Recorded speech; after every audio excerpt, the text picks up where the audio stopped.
Welcome back. Warangal నగరం నీట మునిగింది. మోంతా తుఫాన్ ప్రభావంతో కురిసిన భారీ వర్షానికి రోడ్లన్నీ జలమయమయ్యాయి. బస్సులు, కార్లు తిరగాల్సిన రోడ్లపై పడవలు తిరుగుతోన్న పరిస్థితి నెలకొంది. కాకతీయుల కాలంనాడు కట్టిన గొలుసు చెరువులు కబ్జాలకు గురికావడంతో ఎక్కడ నీరు అక్కడే నిలిచిపోతోంది. ఏ వాడను చూసినా నీళ్లలో నానిపోతుంది. ప్రతి ఇంటా నీరు వచ్చి ప్రజలు తీవ్ర ఇబ్బందులు ఎదుర్కొంటున్నారు.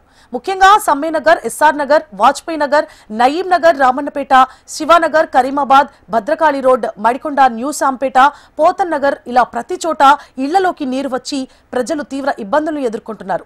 ఇప్పటికీ ఇళ్లలో నీరు పోని పరిస్థితుల్లో పునరావాస కేంద్రాల్లో తలదాచుకుంటున్నారు.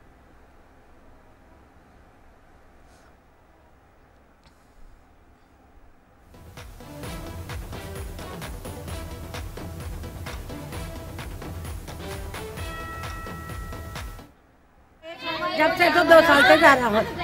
वो कटा बनते नहीं, वो केनल बनते नहीं, एकदम आ जाता, भर जाता, डूब जाते, बाहर पड़ते, पूरा सामान फिर जोड़ लेते, साल भर में फिर डूब जाता। कोई आता थैली देता खाने की, कोई आता चावल देता, फिर मुंह खोलने बताता। बस होता ही क्या डूबिया, तुम्हारा क्या नुकसान हुआ, हमें क्या देना, ये गरीब है, ये मालिक गया बोलने वाला को नहीं। वो खाना भी नहीं लेता, चपला लेको मारती हम, खाना भी नहीं लेते, चपला लेको मारते हैं। नको हमारे को ये साल का रोना, जाती घर भी नहीं, किराए का हमें आज रखो कल जाती मर क्या वो तो पैदा हुए 50 साल से बस्ती में रहते, बाहर नहीं जाते। अरे ये गोसा हमारा आंख के कपड़े से निकली बाहर। एक बेटे का घर है, वो दूर जाकर सो गई, पूरा डूब गया, छत तक लग गए, घर पीछे गली के। कौन किसे पूछते नहीं, एक खाने की पैकेट फोटो उतार लेती, आती है तो चावल की पोटली बहुत डूबे तो खत्म चले। इससे पहले बोले तो कलेक्टर गांधी कलेक्टर बोले थे वो डेथ करके 5 इंच हाइट करके बनाते बोले, वो बनाए नहीं, उनको निकाल के फेंक दिए। अभी तक दूसरा कोई काम कर रहा नहीं। हाँ, ये परेशानी है हमारी, क्या करते।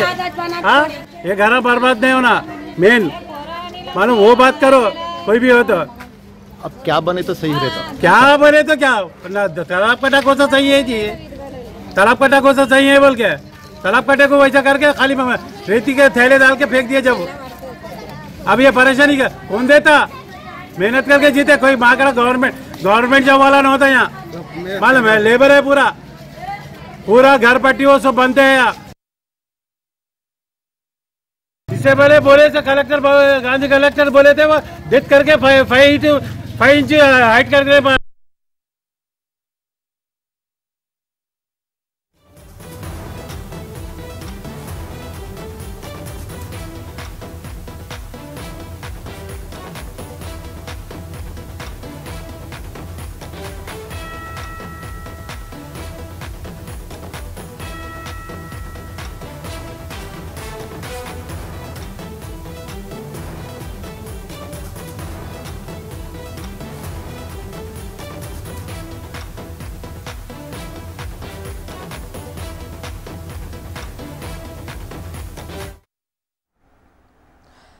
వరంగల్ నగరం నీట మునిగింది. మోంతా తుఫాన్ ప్రభావంతో కురిసిన భారీ వర్షానికి రోడ్లన్నీ జలమయమయ్యాయి.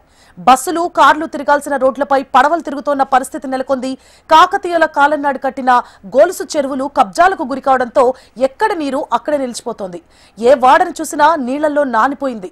ప్రతి ఇంటా నీరు వచ్చి ప్రజలు తీవ్ర ఇబ్బందులు ఎదుర్కొన్నారు. ముఖ్యంగా Sammenagar, SR Nagar, Vajpayee Nagar, Nayeem Nagar, Ramannapeta, Shivanagar, Karimabad, Bhadrakali road, Madikonda, new Sampeta, Pothana Nagar ఇలా ప్రతి చోట ఇళ్లలోకి నీరు వచ్చి ప్రజలు తీవ్ర ఇబ్బందులను ఎదుర్కొంటున్నారు. ఇప్పటికీ ఇళ్లలో నీరు పోని పరిస్థితుల్లో పునరావాస కేంద్రాల్లో తలదాచుకున్నారు.